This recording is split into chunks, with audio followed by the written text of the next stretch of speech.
it was an email that was sent to me, and I'll just say her first name to protect her identity. Denise, DenYse. Maybe that's not protecting identity because that's not a common name, but anyway, Denise is her name, and she sent an email, and this email talked about something that's happening in Canada. The subject was leaked email from Liberal Party of Canada lays out the plan for what's going to happen in November, December, and then the first and second and third quarters of 2021. Now, this is not based upon what a person's opinion is or conjecture is. This is based upon what actually happened at a meeting in the legislative bodies on the Liberal side in Canada. So here's what it comes down to. The roadmap and aim was set out by the PMO and is as follows. And I hate looking down when I'm reading this, so let me see if I can read it this way. All right. Phase in secondary lockdown restrictions on a rolling basis, starting with major metropolitan areas first and expanding outward. Expected by November 2020. Next one. Rush the acquisition of or construction of isolation facilities across every province and territory. Expected by December 2020. These are concentration camps they're talking about. Daily new cases of COVID-19 will surge beyond capacity of testing. Interesting that they already know that they're going to surge, right? Why? Because they know that if there is such a virus out there, assuming that there's a real virus out there, the testing is already going. It's already predetermined. They're testing. They're attenuating. They're basically amplifying the RT-PCR test to the point that every human being will test positive. That's what their goal is. All right. So the new daily new cases of COVID will surge beyond capacity of testing, including increases in COVID-related deaths following the same growth curves, expected by end of November 2020. Complete and total secondary lockdown, much stricter than the first and second rolling phase restrictions, expected by end of December 2020, early January 2021. Reform and expansion of the unemployment program to be transitioned into the Universal Basic Income Program, expected by Q1 2021. Projected COVID-19 mutation and or co-infection with secondary virus referred to as COVID-21, leading to a third wave with much higher mortality rate and higher rate of infection, expected by February 2021. Daily new cases of COVID-21 hospitalizations and COVID-19 and COVID-21 related deaths will exceed medical facility capacities expected by Q1, Q2 of 2021. Enhanced lockdown restrictions referred to as third lockdown will be implemented. Full travel restrictions will be imposed, including inter-province and intercity, expected by Q2 2021. Guys, understand that. That means that if you're in British Columbia, you can't go to Quebec. All right? This is what they're talking about. And if you're in one city and you're trying to go into another city in the same province, they're not going to allow you to do that. This is in Canada. Of course, they're going to try to roll this out, and I'll get to that point here in a second. All right. Transitioning of individuals into the Universal Basic Income Program, expected mid-Q2 2021. Projected supply chain breakdowns in inventory storage, large economic instability, all expected late second quarter 2021. Deployment of military personnel into major metropolitan areas as well as all major roadways to establish travel checkpoints, restrict travel and movement, provide logistical support to the area, expected by third quarter 2021.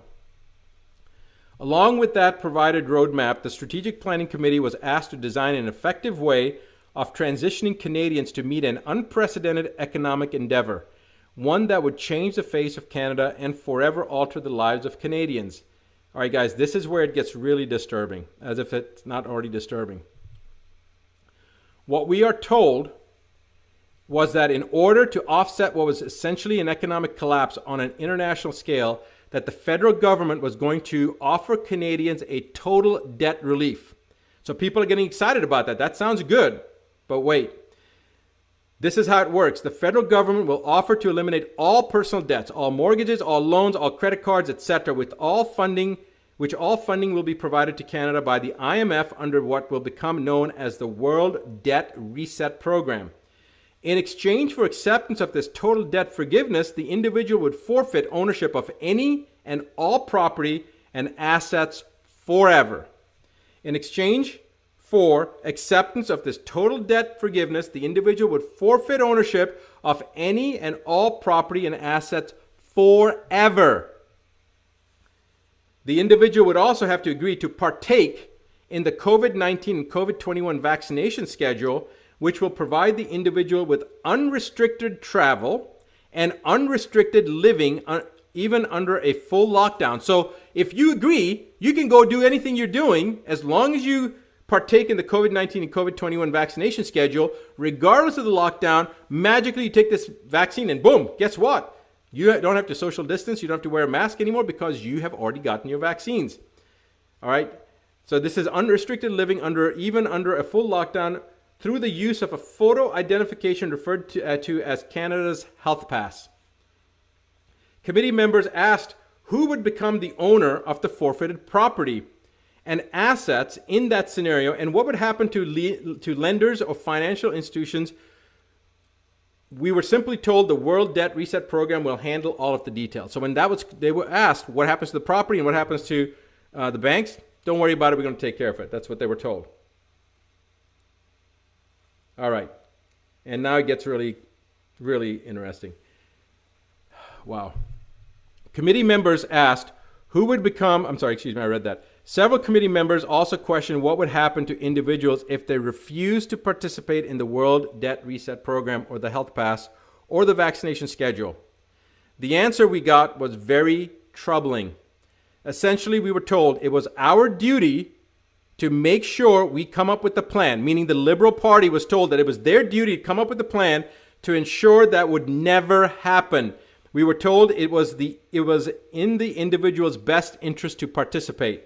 When several committee members pushed relentlessly to get an answer, we were told that those who refused would first live under the lockdown restrictions indefinitely, and that over a short period of time, as more Canadians transitioned into the debt forgiveness program, the ones who refused to participate would be deemed a public safety risk and would be relocated into isolation facilities.